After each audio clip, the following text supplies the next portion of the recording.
Dawn with Enjoy My Life. I'm back out again, going to downtown Cleveland on the Brook Park Redline train. And I'm here at the station just waiting for the train to come. Today we're going to do the Eclipse Fest because this Monday will be the Eclipse. And the train will be coming soon. Today we'll be going to the Great Lakes Science Center to their Eclipse Fest, as I was saying before. And it's going to be an all-day event. Actually, it's the next 3 days, and Monday will be the eclipse itself. So that's the day that NASA TV will actually be airing their broadcast live from that event. And there's all kinds of different things going on. Next stop is Paradise. So I'm heading on up to downtown right now to catch. Today they're going to be running the waterfront line as well, and that will take me to the Great Lakes Science Center at Lake Erie. So just come along and enjoy the ride.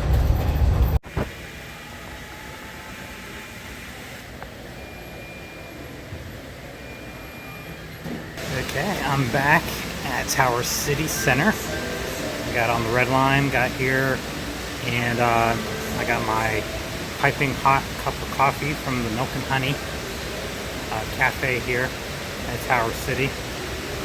And the next stop will be the Great Lakes Science Center, right next to the Rock and Roll Hall of Fame. We're having an Eclipse Fest for the solar eclipse. It's going to be actually Monday. I'm here on Saturday. Just trying to avoid the crowds, and this is actually the only day I have off from work. So anyway, I'm gonna enjoy my cup of coffee here, and then I'm gonna hop on the waterfront line, which they're opening. They only open this train line up for special occasions. So this is one of the special occasions that they open that up. And then I'll go over to Lake Erie and Great Lakes Science Center for their Eclipse Fest. So, cheers, and I'll go ahead and head on out.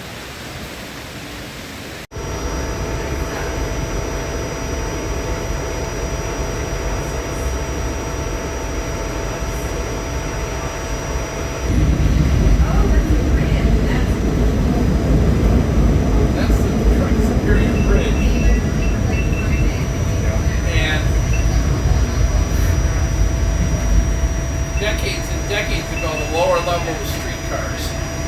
Okay. So this is streetcars. But that was stopped in the 40s.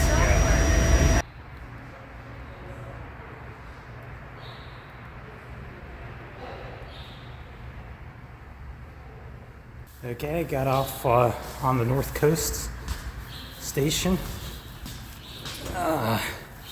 And making my way over to Lake Erie, where the Rock Hall and Great Lakes Science Center and the Cleveland Browns Stadium is. It's a pretty nice station here. They don't usually run that rail line on a regular basis.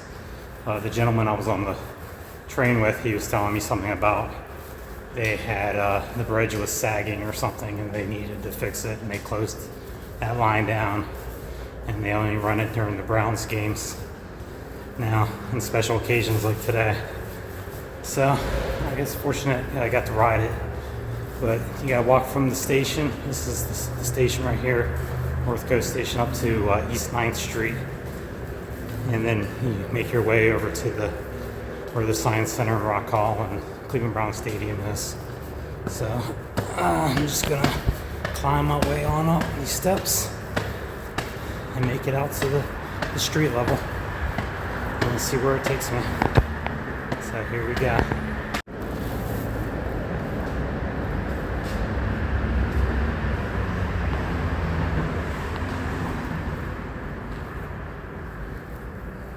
This is in the station.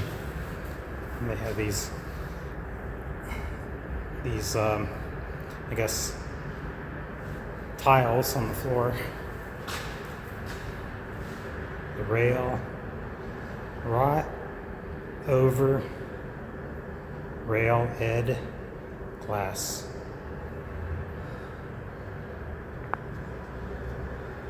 I'm not sure what that means, but there's all the hands shaking one another.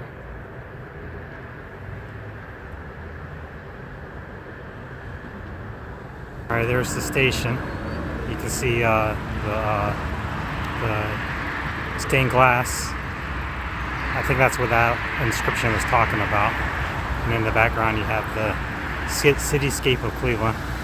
There's the Key Tower building right there.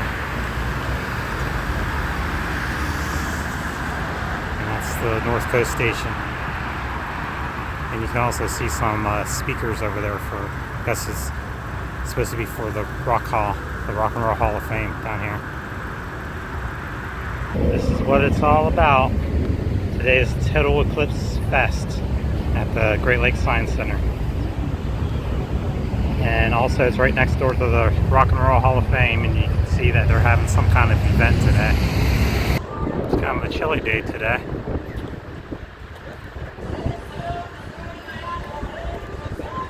But I think it's supposed to warm up, so looking forward to that. You can feel the winds blowing off of Lake Erie.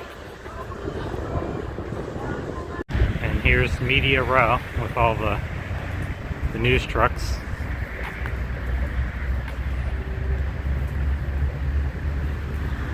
I'm not sure if they're reporting on it today, the fest, or they're going to just be parked here for the Total Eclipse on Monday.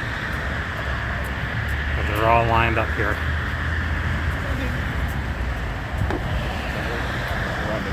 Yep. Here's the entranceway to the Total Eclipse Fest. Alright, there's the Great Lakes Science Center. We have to go through these security gates. And there's Cleveland Browns Stadium in the background. And over here is where they have the Eclipse classes that you can get. Okay, now I have my Total Eclipse classes for Monday, whenever the Total Eclipse happens. I will be in the path. I just won't be in Cleveland. I'll be at work, so I'm sure I'll get to go outside and see it. So it'll be good to have these different exhibits. Like this one's for the eclipses and solar science.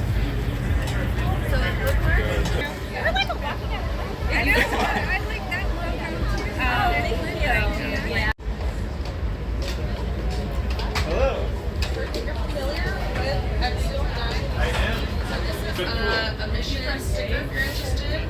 I would love one of these postcards. Oh, go ahead. I saw these on the NASA Glenn, Twitter.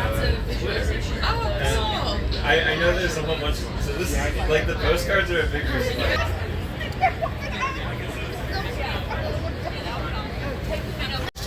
And there's the Great Lakes Science Center. I'm going to go in later on, probably pay my admission and go and see the exhibits they have in the Great Lakes Science Center building itself. But you see that they're in connection with NASA, in conjunction with NASA, I probably should say. There's the NASA symbol.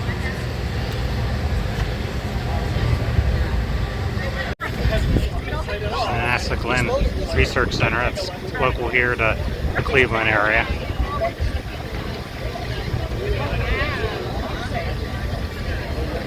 You see above them, these are the solar panels that they use at the Science Center.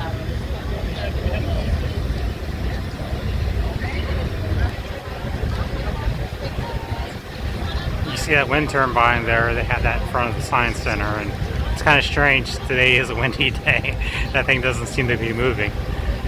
So you'd think that would be moving today, but it is kind of a windy day. But maybe later on when the wind picks up, I don't know.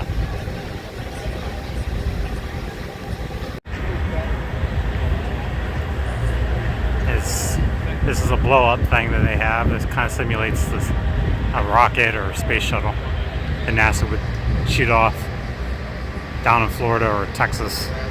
And up there is the wind turbine. Wind's blowing, turbine's not moving. I don't know. This is the Artemis to the moon and beyond satellite. Would you like a sticker?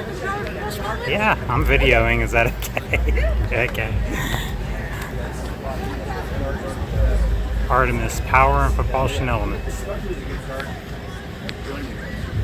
You can see that it's solar powered. Is that correct? Solar powered? Yeah. So these are our solar electric propulsion engines, and they're powered by our big solar arrays. And we actually have a model of it right here. Okay. So we're part of NASA's Gateway program, the lunar space station that's going to bring humanity back to the moon. So the part that we're building here in Cleveland is this part right on the end, PPE, the power and propulsion element. So yeah, like you said, we're taking these big solar arrays and we're providing power to the whole rest of Gateway. That includes like Orion's going to come up and stay for a while. We have some habitation modules so that astronauts can stay for a while, or they can go down to the moon for a sortie, kind of drive around a little bit. And we're providing all of the power for that and all of the controls for it. So yeah, it's pretty cool. That's awesome.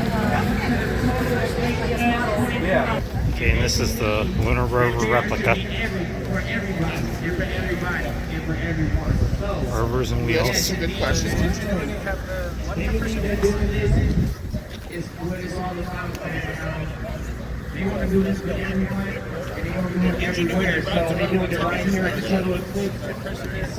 you doing? Videoing him. Excuse me? Videoing. Yeah, I'm videoing that. Do you want to tell me anything about it? About him? Yeah. I can't tell too much about him. Okay. But I can tell you about this. Okay. So this is a lot of work we're doing in the agency now to create a new class of metal called a shape memory alloy. If you've ever heard of it. They don't deform by the same mechanisms that conventional metals like steel would be. So in a steel, reversible deformations we do in steel because of an elastic bond stretch. If we take that elastic bond stretch too far, when we deform it, we'll end up plasticizing it. So we permanently deform the system. It's like if you overstretch your slinky and it didn't go back to shape, right? Yeah. Or if you take a paper clip and you bent it, it doesn't go back to shape. You can get a very small amount of deformation before we have that permanent deformation happen. But in this new class of materials, we're not the mechanism for deformation isn't the same. What we're actually doing is we're actually changing the atomic relationships in the solid state between one structure and another structure. And that lets us do over 30 times the energy potential. So I can try to crush that back on itself and I won't damage it at all, because it actually has atom motion, not just stretch. What that lets us do is it lets us leverage, this is a solid state phase transformation that we're doing. And so it lets us leverage two different modes of activating that crystal shift. We can activate it mechanically like I just did there. We can activate it thermally. And so when we activate it thermally, what we can do is we can take something that was in essence programmed at the atomic level for a given shape. We can deform it to what it looks like I broke it, just like I would in a steel. As soon as we add thermal energy to it, we can make it go right back to the original shape. Wow.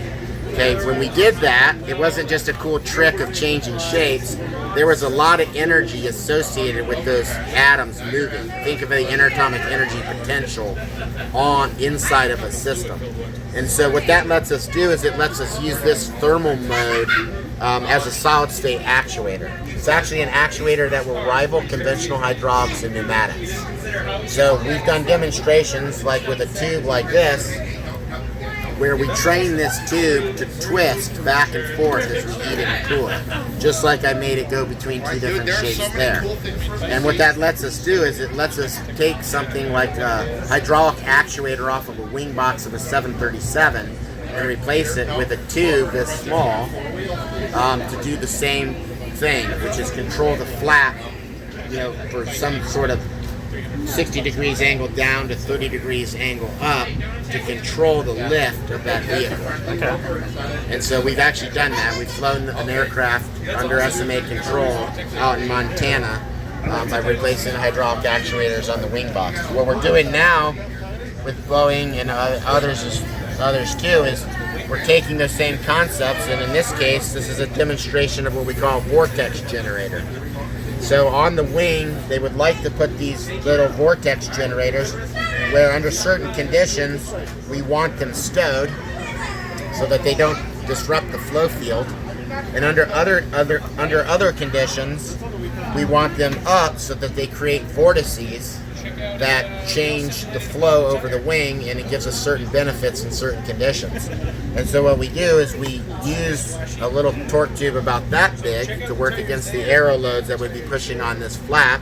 This is actually a real one that will be installed on a 737 or that kind of class of aircraft. And we will be able to actively and or passively control when those deploy. Both either in terms of driving actual power to the device or by taking advantage of the temperature change that happens when we go from takeoff to cruise. Okay. So this is all designed to do it remotely. So we designed both ways. Okay. And then we also changed the chemistry of different systems so that they'll do one mode or another mode for certain applications that we need everywhere from the coldest temperatures in space to the hottest temperatures, approaching temperatures inside of a turbine. Okay. Type of soil that we've engineered called regolith simulant. Okay. The idea there is that soil, the composition of that soil was designed so one that it's very cheap to get a lot of, so we need tons, little tons. Yeah, makes sense. But then also the particle size of this and the shapes were designed so that any rover that would be the weight that it is on the moon, so 1/6 the weight of over here, it will have this. Exploring the moon. Wow. That is so cool. This is crusty. Wow. A kilopower reactor using Sterling technology. So which gives us a lot of progress that we did, with just killing off. As you see here, it's a windy day. It's nice and cold. I can feel the cold coming off the Lake Erie.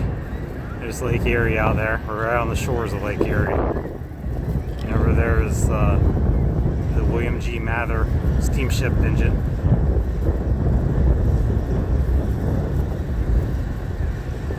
Rock Hall and the Great Lakes Science Center.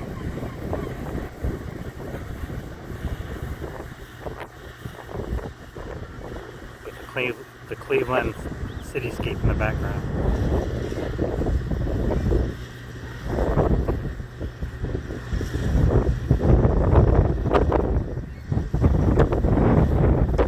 And the turbine's still not going, even though I can feel the wind blowing. I can really feel it. You see the different vendors here. This is Cleveland State University, and they're giving away Eclipse classes as well. And it looks like they have some kind of a display over here for seeing the eclipse. Yeah, we're going to project it. Okay. And then we Let's see how that works. Okay. So they can look. can directly view, with a direct view. We got a direct viewer and an indirect viewer. Okay. So that has the same filter that the glasses would have?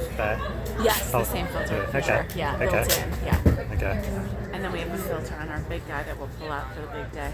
Okay, is that the big guy over there? Yeah. In the corner? that is another direct viewing with the solar filter. Okay. Hopefully it stays clear and rain free that hopefully. day. Yes, Yeah. yes. Okay, and this is a map that Cleveland State University has. It shows all the eclipses that will be happening this decade. And of course, we're on this one right here, running right here through the United States, and specifically here through Cleveland. And it looks like the next one will be running through Africa, northern Africa. This is the Cleveland Firefighter Memorial sculpture. I always like this. I saw photos of this, but I've never actually seen it live, so. It's right in front of the Science Center. It's very colorful, so.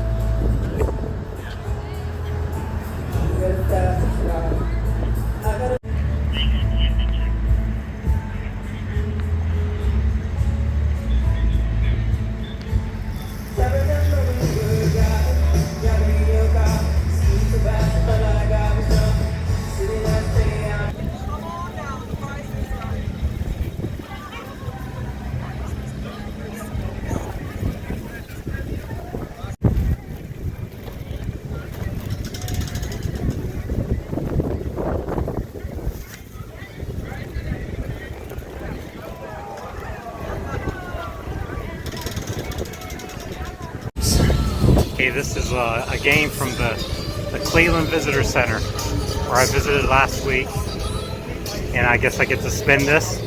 So I spin this this wheel. Then I spin this wheel, and I win what it says, right? That's right. Okay.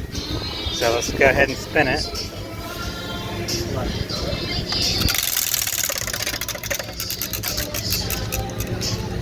And I win a pen. Pin.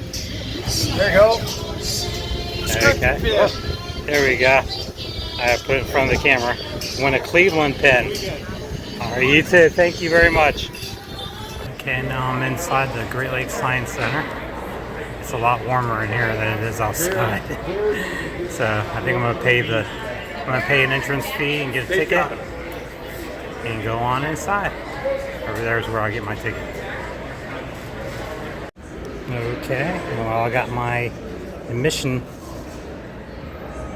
bracelet here. I paid to get in. It was $21. So now I'm going to be going in. Admissions required beyond this point.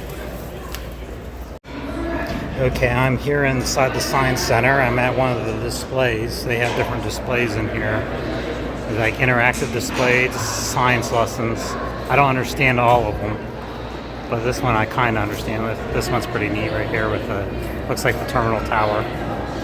But anyway, this one right here is on digital guardians of data, and they're talking about blockchain and how it works. And from my understanding is that they made me tap on the different plus buttons to add code to my guardian, and it generated things like that's the guardian traffic. It connected different things that I had to click on, like the jersey that they wore, and then the type of color that the jersey that they wore, and then the hat. I picked the hat, like a baseball cap. And color, of course, I picked red because I'm trying to stick with the Guardians colors, the Cleveland Guardians. And the wing type, I put a space shuttle on there. See, it generates it over here. See, it writes all the code to generate the photo that I'm putting on here. Anyway, it's a blockchain of different data information that I put in here to create this graphic. And I made it look like a Cleveland Indian. He's holding an atom, since we're in the Science Center. And I made that brown, and the pedestal that he's holding the atom on. Anyway, I got to upload this code, so I'll go ahead and do that. Are you ready to upload your code? To your guardian, to the wall. And now, of course, that's the wall right there. He's all ready to upload it to that wall. And let's see what it looks like. And that's what it looks like. My guardian, my Cleveland Guardian, that I created using code, blockchain code. So anyway, it was fun. Don't 100% understand it, but it was fun. But I'm learning, and that's what the Science Center is all about. And this is a display that shows you an appliance, electronic appliance. They tore it apart to show you the different components of it. And the theming of this little science, I guess science project room is the Guardian. the Guardian statue. And to stick with the NASA space theme, this room here is exploring the different things of space exploration. There's the space module. And of course you can go in there and you get your picture taken inside. And here's it looks like moon rock, lava rock terrain. That's what this is lava rock. And this is actually from the Hawaiian lava rock to simulate the Martian surface and test the airbag fabric. So that's what they use. They use the Hawaiian lava rock for tests of the fabric that they use on the moon, or on, I guess, in space.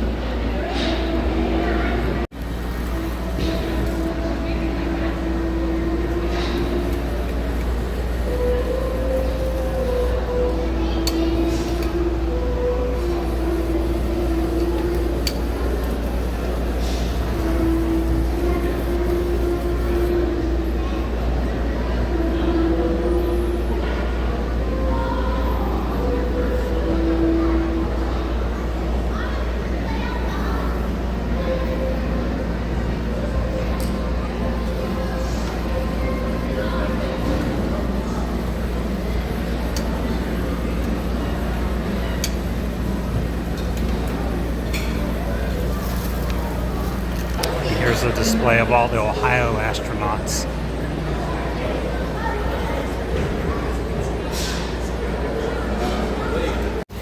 Alright, there's the most famous of all the Ohio astronauts, John H. Glenn Jr. He ended up becoming a senator of Ohio as well. Here's one of the space modules.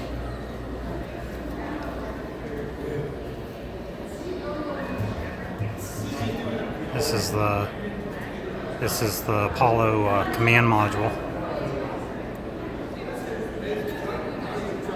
1973. And it returned the Skylab 3 crew to the Earth.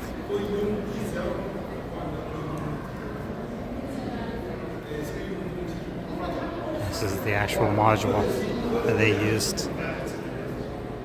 You see here they have the actual photo of the space module, the command module being splashing down into the ocean.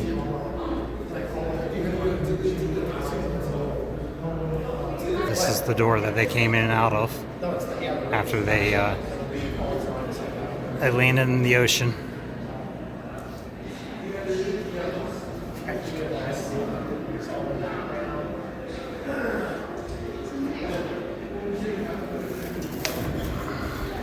You can see how tight it is inside there.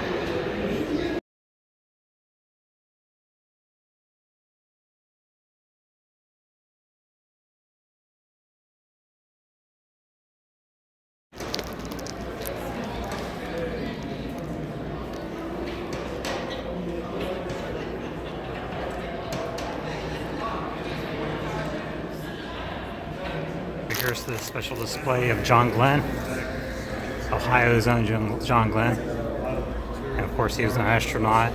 He made history in 1962 when he orbited Earth for 4 hours and 55 minutes aboard the Mercury capsule, Friendship 7. So later on he became Senator of Ohio. Okay, this is the aeronautics lab. And over there we have the rocket lab. So all these displays have to do something with planes, flying machines, or space.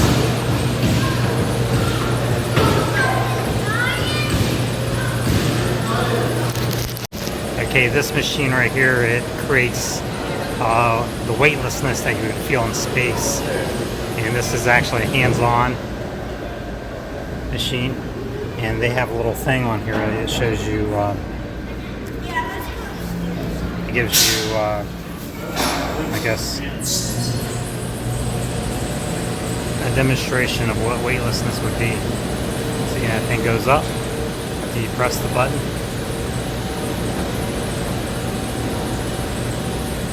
It's gonna drop. I rode a rod like this at Cedar Point called the Demon Drop. There we go. Kind of missed the drop there, but it gives you the idea of what it does.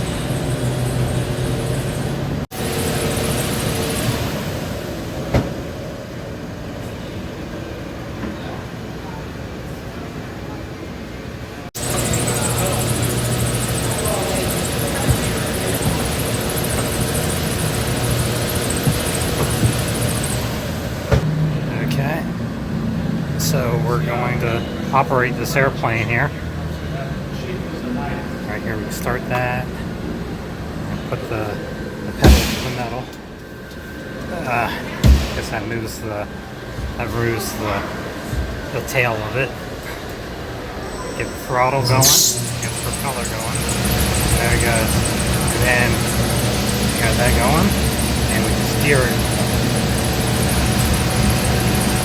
And try to steer it straight so we don't crash. And we're going off for takeoff. We hold it back. We're going up for takeoff. Okay. Now we're kind of steering this with our feet too. See, on the pedals. That's how it's steering it. Because of the tail. That's what direction you go into. And that's all they're gonna let me do. Put the throttle back down. And that was it. Okay, this is the Robonaut. It's a robotic astronaut suit. They say this is the full-scale model of the Robonaut, an early version of the robotic astronaut. Okay, this room right here is the upper floor of the Science Center, but you see right here, they have a simulation of a tornado with, I guess it's just particles and the wind that creates it. It's kind of gone now.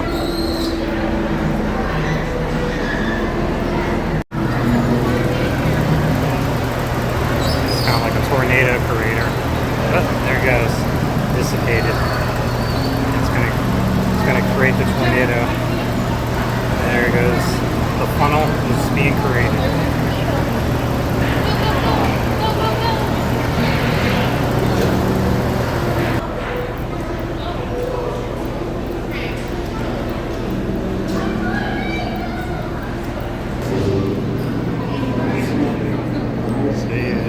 Electricity is being attracted to my hands. It's a plasma ball.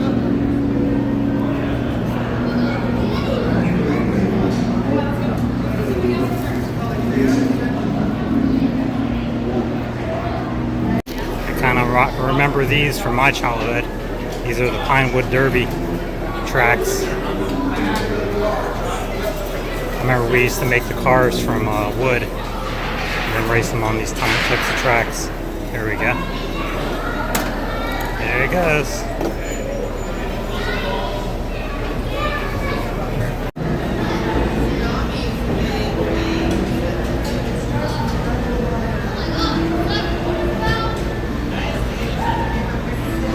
I guess you change the fan speed.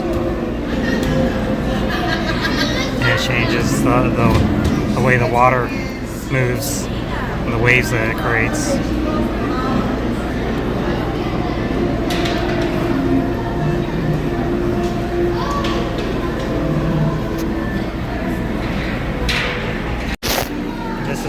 This is an Aquaman tornado. It's a water spout.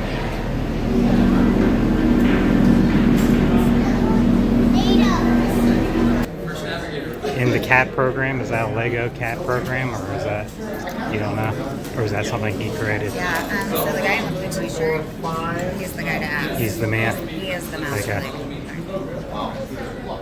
So we do have a master Lego builder here, working with these, working with everyone here. Don't change. We think you guys are great just the way you are.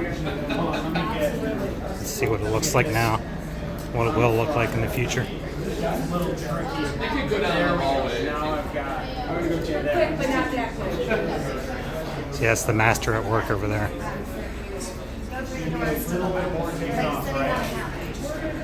Just take a little off the top.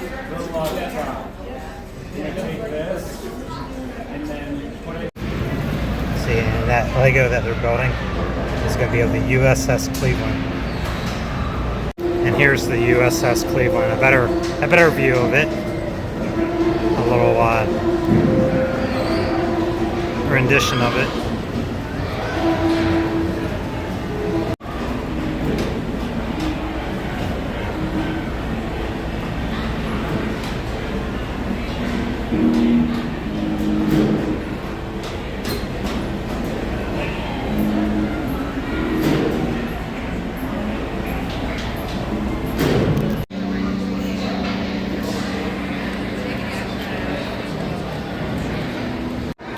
As I get ready to leave the Science Center, here's what they have at the entrance and the exit. A little saying from John Glenn himself.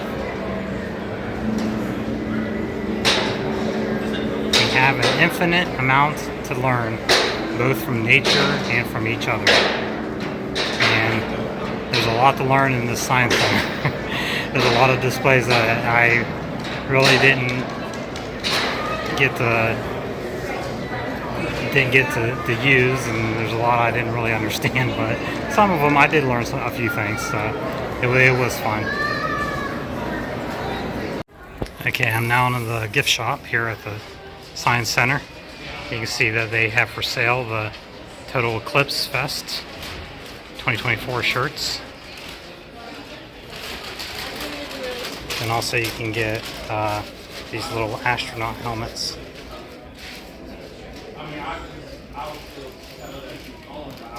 Little mascot. I love you to the moon and back.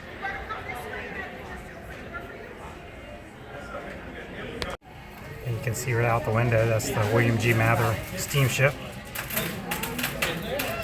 And I believe they do have tours of that in the summertime that you can purchase through the Science Center. And of course, here in the gift shop they have merch that you can buy for the William G. Mather steamship.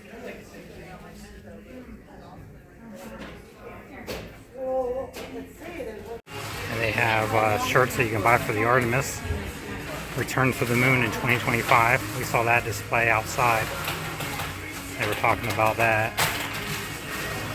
Apollo 11, and also the Curiosity Mars rover, which we saw that little remote control in the Science Center. And here's the NASA TV broadcasting stage. They have all the equipment ready to broadcast the Eclipse on Monday. And I think somebody's videoing me as I'm videoing them. But they have their stage up there and everything going.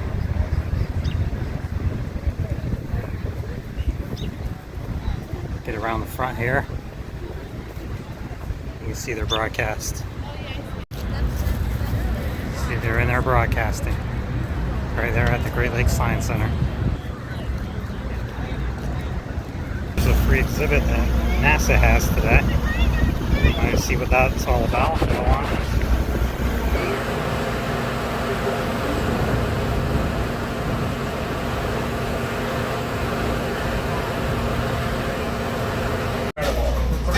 So they have these little models in here. This is to be the Wright Brothers flyer. And then here's the NASA rocket. Here's the Curiosity rover. We saw the little remote control replica of it. This is another replica that they have in this display. Right, there's the wheel that they use for the Curiosity rover, or the different rovers that they have. Right, there's Artemis. We saw that. That stand over there as well. 0.2. And again, they use the solar panels, the power I'm there glad that is- door's it's nearby. going to go You to see the me moon in stand 2025. close to the door. It's only to get some sun. Let me know if you need some relief. Yeah, that's NASA Glenn's official moon rock. It's actually there's a gentleman who travels around the world with it. He's like certified by the State Department and the who else other than NASA it's actually on the black market. They confiscated it. They will. Purchased it? What's that? Did they confiscate it from the person that had it in the black market? Or? No, I'm just saying that they have a lot of value on the black market. They have. So I got it. when they travel with they're hand carried around the world. These ones that are for exhibits and stuff like that. I mean, there's a whole lab in Houston that that has the bulk of the material. But over the years, there's been a lot of the United States has given away like small pieces to significant museums around the world, to other governments as gifts, for diplomatic reasons. And then they have ones like this that are in the hands of different NASA centers, people who do outreach. And the gentleman who at the center, who's like one of the top outreach and educational outreach people, he's traveled all over the world with this to different events to display it, and he has to hand carry it. They actually, it's not checked luggage. Yeah, I imagine he has to keep it with him, and. Yeah, they're bad at losing luggage, so I don't know. I imagine anything with that. any value. I mean, would you even put your laptop or your good camera I wouldn't even put in my the luggage? I wouldn't even put my underwear in the luggage anymore. Your medications or anything like that. Yeah. It's pretty scary. I guess this area is part of the Lake Erie Coastal Ohio Trail. You go down that way. Of Star Trek. The Next Generation was like the thing. Yeah, okay. And, but it was with Naren Shakar and Andre Bermanis, who were the science advisors in the later TNG, Voyager, Deep Space Nine, and Enterprise, and then me. And so it was that opportunity for them to kind of pass the torch on and tell their stories. But they went on to have amazing careers in Hollywood, and that was my inspiration of like, oh, now between the Janeway Prodigy thing and between that Comic-Con panel, I was like, that was the writing inspiration, because Naren Shakar talk about good science fiction. Okay, that's the end of the day. I'm back here at the Northcoast station,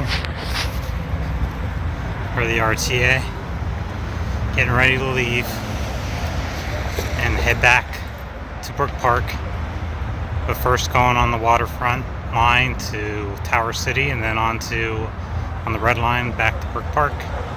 Really enjoyed my time here in the city, over here at the Great Lakes Science Center at the Eclipse Fest. Learned a lot of science. My mind's been blown. So I'll see you whenever I get back.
Okay, that was a fun day out in the city, the Great Lakes Science Center, and at Eclipse Fest.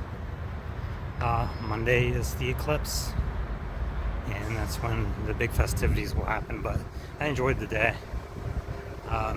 enjoyed the time out, and it's always nice to get on the trains. And I got to ride a new train today, the Waterfront. So anyway, hope you enjoyed it. Hope you enjoyed today. Hope you enjoyed my adventures. Hope to have more in the future. See you later. Bye.